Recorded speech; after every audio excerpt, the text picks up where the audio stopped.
আর ওইখানে টিপু দাদু টিপুকে বসিয়ে রেখেছে যাতে এখানে না আসতে আর এখানে এলেই আমাদের সব রান্নাবান্না করে দেবে।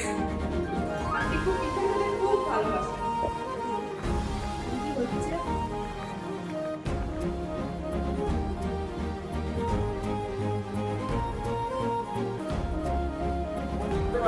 কি হচ্ছে?